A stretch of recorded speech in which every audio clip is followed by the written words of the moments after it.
Sermon text this evening is Judges chapter 1. We'll be looking at verses 1 through 8. And to understand how it all kind of fits together, I'll be reading the entirety of Judges chapter 1.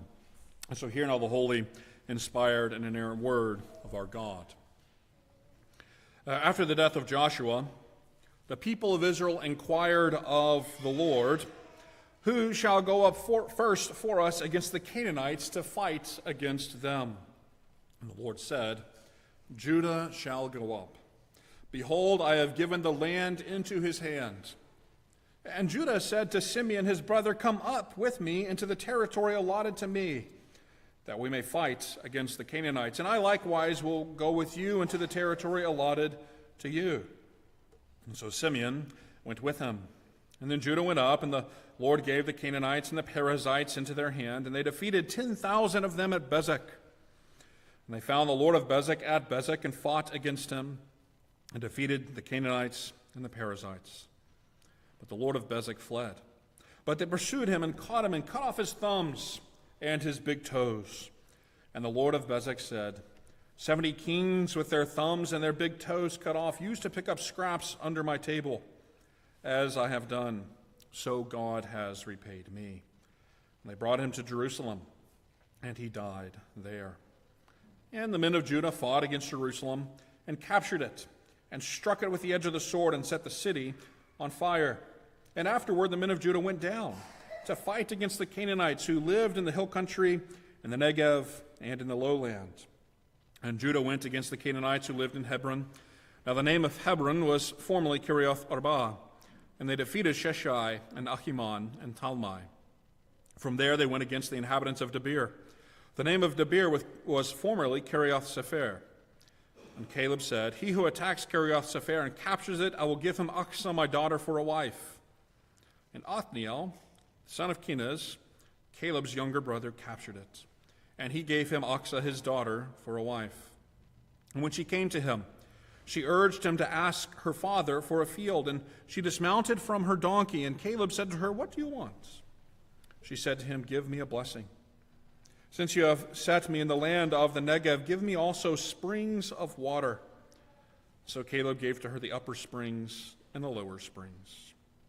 The descendants of the Kenites, Moses' father-in-law, went up with the people of Judah from the city of palms into the wilderness of Judah, which lies in the Negev near Arad.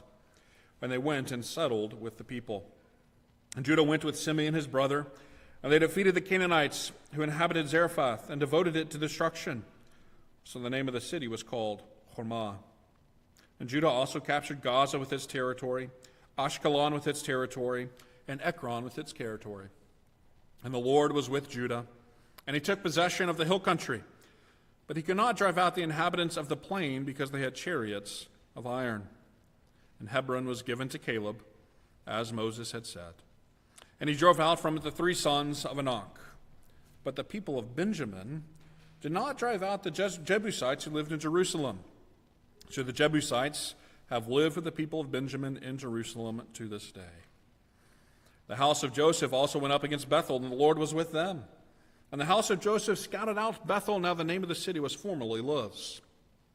And the spies saw a man coming out of the city, and they said to him, "Please show us the way into the city, and we will deal kindly with you." And he showed them the way into the city, and they struck the city with the edge of the sword, but they let the man and all his family go. And the man went into the lands of the Hittites and built a city and called its name Luz. That is its name to this day. Manasseh did not drive out the inhabitants of Bethshan and its villages, or to Anak and its villages, or the inhabitants of Dor and its villages, or the inhabitants of Ibalim and its villages, or the inhabitants of Megiddo and its villages, for the Canaanites persisted in dwelling in that land. But when Israel grew strong, they put the Canaanites to forced labor, but did not drive them out completely. And Ephraim did not drive out the Canaanites who lived in Gezer, so the Canaanites lived in Gezer among them. Zebulun did not drive out the inhabitants of Kitron, or the inhabitants of Nahalol, so the Canaanites lived among them, but became subject to forced labor. Asher did not drive out the inhabitants of Akko, or the inhabitants of Sidon, or Aklav, or of Akzib, or of Kelbah, or of Afik, or of Rehov. So the Asherites lived among the Canaanites, the inhabitants of the land, for they did not drive them out. Naphtali did not drive out the inhabitants of Beth-Shemesh or the inhabitants of Beth-Anath, so they lived among the Canaanites, the inhabitants of the land. Nevertheless, the inhabitants of Beth-Shemesh and Beth-Anath became subject to forced labor for them. And the Amorites pressed the people of Dan back into the hill country, for they did not allow them to come down to the plain. And the Amorites persisted in dwelling in Mount Heretz, and Ajalon, and in Shaalbim. But the hand of the house of Joseph rested heavily on them, and they became subject to forced labor. And so the border of the Amorites ran from the ascent of the Achrabim, from Selah and upward. Thus far the reading of our Lord's holy word. Well, this evening we begin a new series in the book of Judges, looking specifically tonight at verses 1 through 8. You can tell by looking at 8 verses at the start that it's going to take us a good bit of time to get through this particular book, but I promise you it's going to be a fun time. And I promise that because the book of Judges is perhaps one of the most entertaining books in the entirety of the Bible. There are stories of satire, times of intrigue, and even stories that grate against our soul in light of the terrible sins that we see. Yet, let's be honest, they're still kind of fun to read, and they have quite remarkable elements to them. There's lots of interesting things, even entertaining things, when we come to the book of Judges. And perhaps that's why so many of us are familiar at least with some of the stories in this book. What young man did not when he was a child enjoy the story of Samson and his marvelous strength, or daydream about Gideon and his 300 men? Yes, this book is full of intrigue. There's the espionage of Ehud, the gallantry of Gideon, and the strength of Samson. But simply because some of these stories are familiar to us doesn't mean that we necessarily understand the book of Judges. Nor does it mean that we understand those particular stories well. How many times have you heard it said, or maybe have you ever said, that you should have strength like Samson or faith like Gideon? Well, beloved, if we are paying attention to the book of Judges, we'll find that those sorts of charges are fundamentally off base. But yes, while Samson was remarkably strong in his physical prowess, he was nonetheless weak in his faith. And while, yes, Gideon for a short period of time shows some gallantry and strength in faith, he is by and large weak in his faith as well. Many of the characters in the book of Judges, while having strength worldly speaking, lack that strength spiritually speaking. In fact, the story of the book of Judges, the narrative progression of this book that is full of intrigue and entertainment, is actually a downward progression of sin and misery. With each passing narrative and with each passing generation, the people of Israel become worse and worse and worse. They start off bad enough, but by the end of the book, when we're reading the epilogues towards the final chapters, we start seeing them doing things that are even worse than the cities of Sodom and Gomorrah back in the book of Genesis. You see, Judges tells the story of the downward spiral of sin, a downward spiral of misery where over and over again the people of God turn away from the Lord of glory, serve the gods of the Canaanites, and earn God's just judgment against sin. It's a downward spiral, you see, where Israel becomes more and more like the Canaanite neighbors that they were to cast out and dispossess from this particular land. And this story of sin and misery, begins right here in Judges chapter 1 and verses 1 through 8. You see here at the very beginning of the book, with fairly good start of the people of Israel asking who is to lead them, we are confronted with a stark reality that the people, specifically the tribe of Judah, who was called to lead the nation of Israel to finish the conquest, began in the days of Moses and Joshua, to lead them into the next generation in faithfulness unto the Lord, immediately compromises their faith. That instead of following the commands of God like those we read about in Deuteronomy chapter 7, were there to cast out the people from the land, lest their gods become a snare to them. Here, already, in the very first battle of this generation in the book of Judges, we find the leader compromised. Judah, the one who is meant to lead them on the path of faithfulness.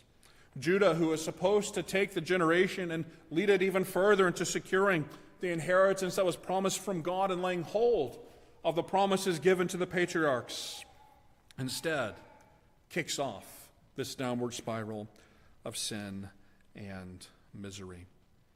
Judah's leadership, expected from the days of the patriarchs, starts off on quite the wrong foot. 2 points as we consider Judah's compromised leadership this evening. First, considering a leader who is appointed in verses 1 and 2, and second, the leader's compromise in verses 3 through 8. But before we get into those points, two very important things to keep in mind as we're thinking about Judges chapter 1.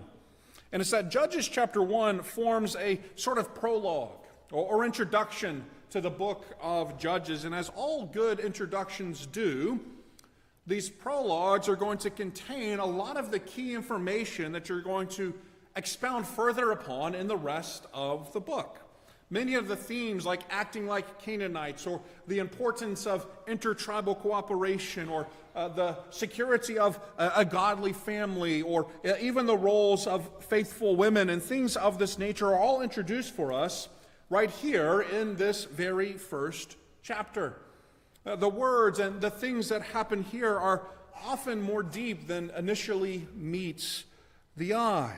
And so one of the things that we'll need to do in order to understand this chapter correctly is to see how the themes develop in the rest of the book, to find the significance of why the author is telling us about these particular events in this particular place. It is an introduction to the whole. But a second thing to keep in mind is the way the narrator tells us this introduction. And I mention that because the way that the author of Judges reveals this beginning prologue to us is that it has kind of an overarching narrative, that in the midst of the overarching narrative, it stops from time to time to give us little snippets of greater information, things that we need to know, things that are important for what comes next. You see, overall, Judges chapter 1 is organized geographically. It begins down dealing with the work of the people of the tribe of Judah, the southernmost territory of Israel, and then it slowly makes its way north from Judah to Benjamin, to Ephraim and Manasseh, to Zebulun, Asher, and Naphtali, and then all the way to Dan. And you probably noticed it. As we were reading through this particular chapter, we are already latching hold of that downward spiral of sin and misery, because with each passing paragraph, things seem to get worse and worse. Yes, Judah compromises here in verses 1 through 8. But what about the house of Joseph that makes steadfast love with the Canaanites? What about the tribe of Manasseh, who fails to drive out the very core of their territory?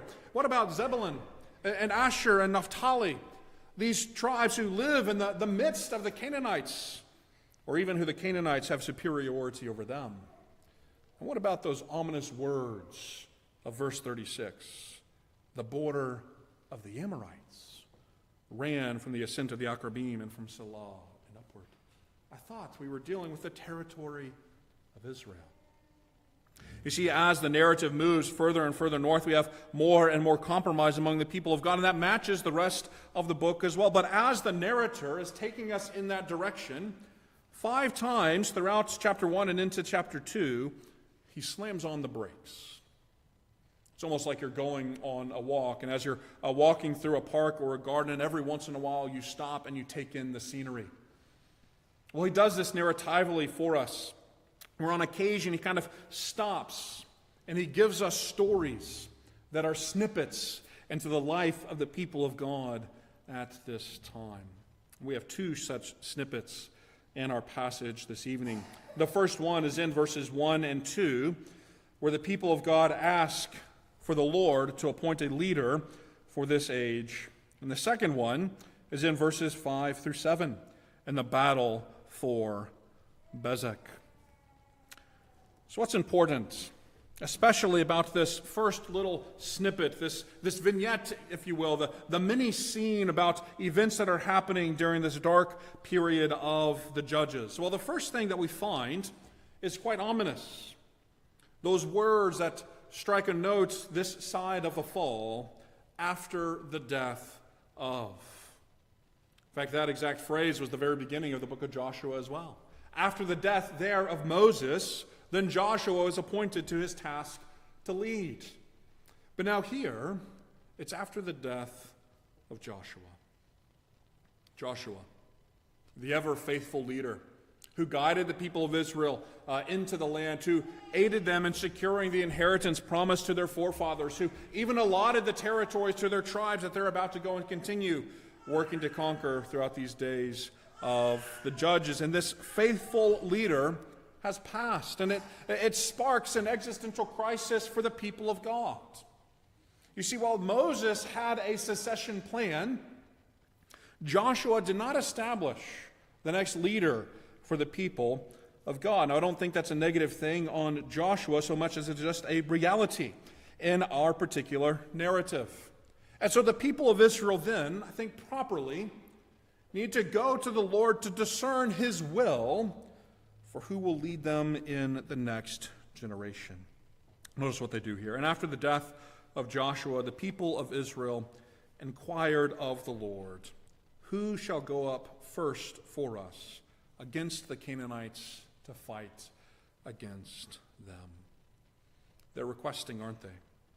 They're requesting a representative leader, one who is to take the charge of the following generation and to finish the conquest that had begun in the previous generations of Moses and then of Joshua. You see, brothers and sisters, we need to remember the conquest of the land of Canaan was not a single generation thing. The nation of Israel did not march into the land and all of a sudden have all of it all at once. In fact, Deuteronomy 7 told us explicitly that, didn't it? I will not drive them all out at once, the Lord said. I will drive them out little by little, lest the land get overrun by wild beasts and become untamed. The baton was to be passed to the next generation. The next generation was to carry on in the task of waging warfare against the inhabitants of the land. They needed to have, we could say, a cross-generational faithfulness to the Lord. But herein, brothers and sisters, is the problem of the book of Judges. You see, while here at the very front end in verses 1 and 2, we do have the people of Israel asking for someone to lead them in the next generation, a regular refrain throughout the book comes up in verse 10, where chapter 2 of verse 10 says this, "And there arose another generation after them who did not know the Lord or the work that he had done for Israel." You see, there's a problem among the people of God. And the problem is that repeatedly, over and over again throughout the history of Israel, the fathers fail to teach their sons. The sons fail to lay hold of the faith of their fathers. They fail to maintain the proper order of the family of God and to teach the things to their children. It drives us to consider, doesn't it, an important need to train our children in the way that they should go so that they would not depart from it. Generation after generation in this epoch of the judges, the Lord works time and time again to deliver them from their oppressors. But you read the very next verse, and already it's like they have spiritual amnesia. The next generation rises up, and they don't know the things that the Lord has done, and instead they go and they pursue the gods of the nations that are around them. Beloved, let it not be true of us that verse of chapter 2, verse 10 would be said that a generation would arise who did not know the Lord or what he has done for you. Let us take care. Let us take care that we would lead our families well as parents, to guide them upon the path that they ought to go. Let us teach them the things of the Word of God. Let us take them to the God of heaven and to hear of the gospel of Christ, that by his grace he might work to draw them even unto himself. You see, the blessing of a faithful family shows up in a very important place in the book of Judges, and it's actually in the very next passage with Othniel, Caleb, and Achsah. See, Caleb was that faithful spy who brought the positive report back to Moses back in the book of Numbers, and he secures a faithful husband for his faithful daughter. But almost immediately, almost right away, as we continue reading through the book, we find the disintegration of the family. Anyone know what Gideon's dad did? Did you know he was actually the one who constructed and oriented the worship of Baal that Gideon was charged to destroy? The father leading the son to idolatry. Or what about Gideon? Is he always faithful, or so we think, until we realize that at the end of his life, his arrogance gets the best of him, and even he sows that within his own children, to where his son goes and slaughters the rest of his other children, trying to secure a throne of Israel for himself. Or what of Jephthah, who sacrifices his own daughter in a foolish and rash vow? No, the parents of judges are not all that well, but neither are the children. Remember Samson? Samson in his marvelous strength, if you pay attention to the narrative, you'll find that he regularly steamrolls his parents and leads them to uncleanness rather than unto righteousness. See, there's a problem in Judges where the family is not faithfully maintained, where they don't, as a covenant unit, seek fidelity unto the Lord. And yet even as we consider the failures of parents like Gideon and Jephthah, as we consider the sin of Samson and his failures to be righteous unto the Lord and even submit to his own parents, we're also reminded, aren't we, of the grace of God to failing sinful parents and failing sinful children. Because it's remarkable, isn't it, that all three of those men, Gideon, Jephthah, and Samson, are found in that hall of God's faithfulness in Hebrews chapter 11. Those who receive the grace of God, even though they don't merit that grace themselves. No, you cannot parent your children into heaven. You cannot force them onto the path of righteousness by the strength of your own hand, but God does work through the family. And God does show grace to parents who fail. God does show grace to children who rebel. Israel is full of rebellious children. And here, in this particular paragraph in verses 1 and 2, the Lord appoints Judah to go and to lead this rebellious people purportedly unto faithfulness. He responds to the question, who shall go up first for us to fight against the Canaanites, with the response that Judah shall go up. Behold, I have given the land into his hands. If you want to be assured of victory against the Canaanites, then you but need to follow the one whom the Lord has ordained to lead you unto that victory. And the Lord is revealing that Judah is the one who is to take the baton to the next generation and to finish the conquest that has begun. If you know your Bibles well, then you should hear Genesis chapter 49 ringing in your ears. Because wasn't the blessing given to Judah that the scepter should not depart from him, that the nations would even come and bow down to him, that peoples would gather together and submit themselves before his throne, which shall endure. But did you ever notice that from Genesis 49 to Judges chapter 1, we do not yet have Judah's leadership? Moses is from the Levites.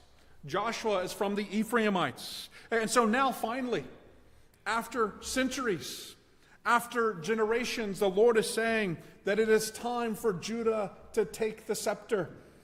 And so you're asking yourself, will they lead in righteousness? Will they rule well? Will they lead us into our inheritance? And almost right away, the answer is in the negative. Because right away, as the Lord appoints Judah to lead the entire people of Israel into fidelity in the conquest of the land, we find in verses 3 through 8 that Judah's leadership in the conquest is compromised by following the ethics of the Canaanites. Notice what Judah does here. Initially, very positively, he goes to Simeon, a brother tribe, and even a neighboring tribe. Simeon's territory is within the tribal allotment of Judah itself. It's Judah locked, if you will, in terms of his inheritance. And so it's fitting that these two would work together to go and to secure their inheritance. And this is a wonderful thing for the book of Judges. Brothers dwelling in unity and serving and aiding one another well.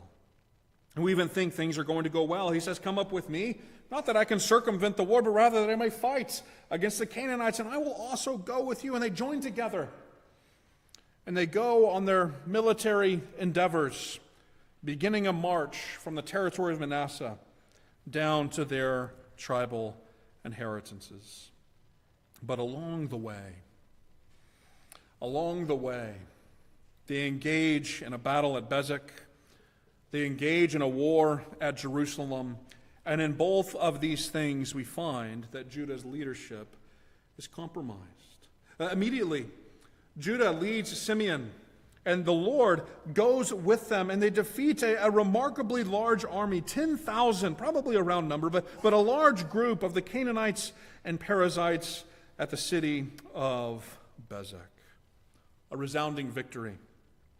A remarkable defeat of the Canaanites. And you can almost hear the Israelites cheering as they're reading this narrative. Judah is leading the way. The lion is having his day against the Canaanites, but then you keep on reading. And you realize that the way Judah is going to lead is not in the manner that God has prescribed. You see, the narrator zooms in, doesn't he, in verses 5 through 7.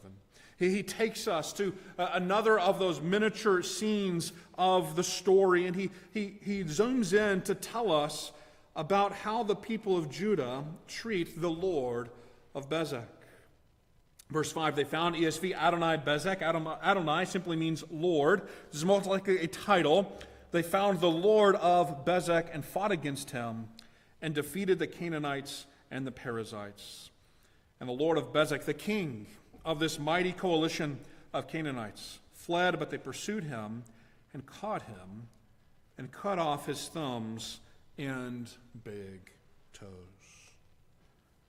Now we read that, and perhaps a non-Christian might read that and think, how barbaric. How terrible this treatment of the Lord of Bezek. Don't you know this is a prisoner of war? You can't treat them in such a way. But do you remember what the Lord instructed Israel to do with the kings of the land? Do you remember? We read it in Deuteronomy chapter 7. Were they supposed to cut off their thumbs and their big toes? No. They were charged to crush them under their heel, to crush the head of these kings, to put them to nothing, to put them to death as the judgment of God against them for their sins. Judah is actually disobeying the Lord in these actions. But who are they following as they're doing it? They didn't conjure up this action out of thin air. Instead, notice what the Lord of Bezek himself says. He says, 70 kings with their thumbs and their big toes cut off used to pick up scraps under my table. As I have done, so God has repaid me. This is a Canaanite practice, isn't it? It was a practice of this very powerful king of these Canaanites, such that he even submitted 70 other rulers under his own oppressive thumb by cutting off their thumbs. So what has Judah done? What is the atrocity of their compromise? The atrocity is that they have forgone the law of God and instead follow the ethics of the Canaanites. Do you see the travesty? Do you see the compromise? Rather than living in obedience unto the Lord, they treat the Lord of Bezek the way the Lord of Bezek treats others. They follow a Canaanite rather than a godly ethic. And what was the purpose of it? What was the purpose of this Canaanite ethic? And notice that the Lord of Bezek says, they used to pick up scraps under my table. It was about pride, wasn't it? It was about trying to say, don't you know what I have over against you? You get but the scraps of my table with your appendages lopped off. A constant reminder that I am Lord over you. You have been defeated by me.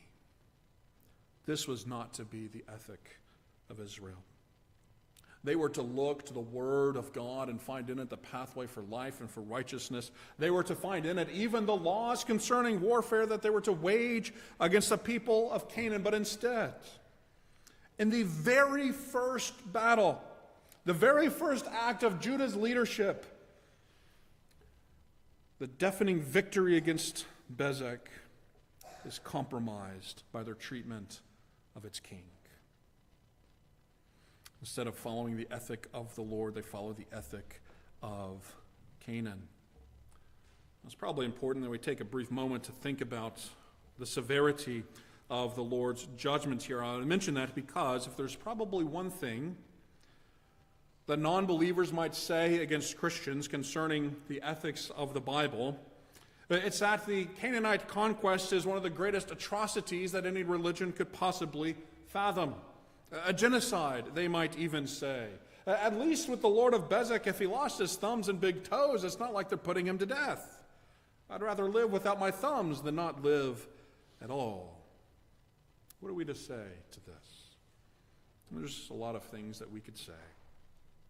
But I think the most important thing to recognize is that when Israel was charged to go into the land of Canaan, to utterly destroy the inhabitants of the land and dispossess them from their inheritance, it was not to be an act of vindictive genocide. They were to be agents of God's judgment against them. Do you remember why Abraham was not yet allowed to take the inheritance of the land in Genesis 15:16? It was because the iniquity of the Amorites was not yet complete. But now that Israel is entering into the land, now that they are gaining their inheritance, it's as though the Lord is saying that their iniquity is complete, that the day of judgment has arrived, and the Lord has rendered his verdict of death against the Canaanites due to their sin. Do you see again the travesty of Judah's compromise? Not only are they following a Canaanite ethic, but they are denying that sin or that death is the consequence of sin. They are denying the judgment of God. And they're doing it in a way that, if you remember from our reading of Deuteronomy chapter 7, is spiritually dangerous for them. Because if they allow the Canaanites and the Perizzites and all of these other people groups to remain in the land, what was the danger that Moses told the people of God there? It's that their own hearts will be led astray. That they would begin to live like the Canaanites, and that they would begin to worship the Canaanites' gods. It's already happening, isn't it? It's already going on here in this first battle at Bezek. Judah's leadership from the very start of the book of Judges is one of compromise. They move on from Bezek, and they make their way to the city of Jerusalem. Verse 8, and the men of Judah fought against Jerusalem and captured and struck it with the edge of the sword and set the city on fire. We read it and we say, finally, at least here at Jerusalem, Mount Zion, right, the place where David will eventually reign from the tribe of Judah over all the people of Israel, at least here, they get it right. Until we read verse 21. In fact, I think this is why verse 21 is included with Judah's engagements, where it concludes this section of the prologue in verse 21 saying, the people of Benjamin did not drive out the Jebusites who lived in Jerusalem. So the Jebusites have lived with the people of Benjamin in Jerusalem to this day. Wait a minute. I thought the men of Judah fought against Jerusalem. I thought they captured Jerusalem. I thought they put the city to the sword and lit it on fire. What do we find here in verse 21? That now the Benjaminites are saturated with the Jebusites. What has happened? Beloved, what I believe happened is this. Judah is making its trek to its territory. But along the way, they're failing to lead the rest of the people of Israel. Yes, they are going with Simeon. Yes, they're going to work together to conquer their tribal allotments, but they leave the Benjaminites to themselves. They win a victory at Jerusalem, but even though they won the beachhead, they allow the Canaanites to secure it once again. In fact, I find it remarkable that in Joshua chapter 15 and verse 63, Judges 1:21 is nearly verbatim as that verse, save for one very important thing. Benjamin is switched with Judah. Where Joshua 15:63 says that Judah failed to drive out the Jebusites in Jerusalem. Judah was not to be the leader of Judah only. Judah was not to be the leader of his closest brother tribe, Simeon, only. Judah was to lead all of the people of Israel and aid them in securing their inheritance. But here, while they defeat the Canaanites, they fail to care for the Israelites.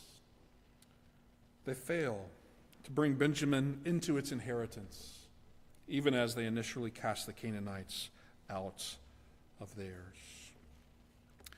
They have a compromised ethic in terms of their treatment of the Lord of Bezek, and they have a compromised leadership in failing to be for the whole people of God.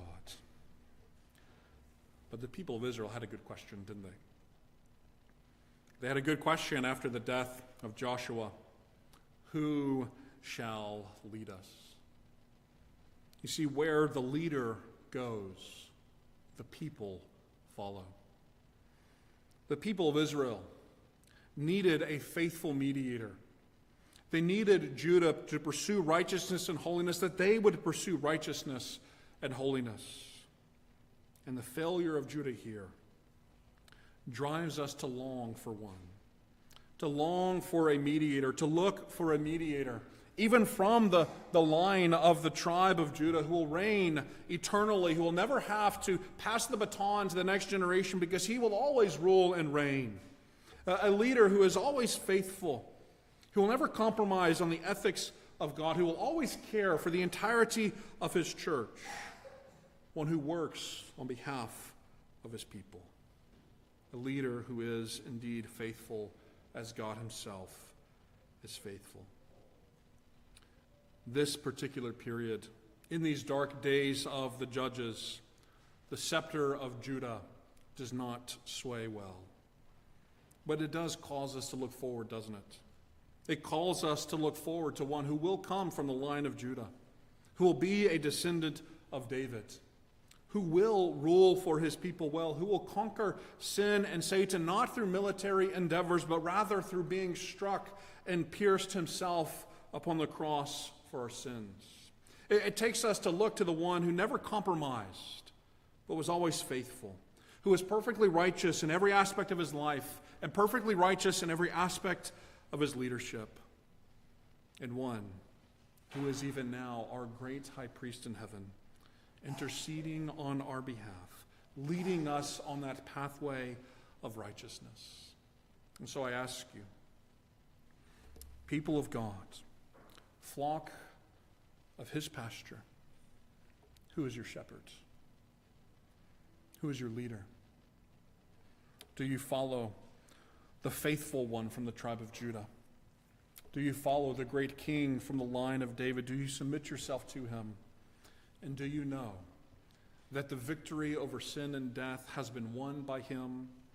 That the kingdom of the new heavens and the new earth has been inaugurated by him, has been granted to you in him? And do you find in him all of your hope and all of your stay in this life? Who is it that leads you? Let it be Christ, and place your trust in him.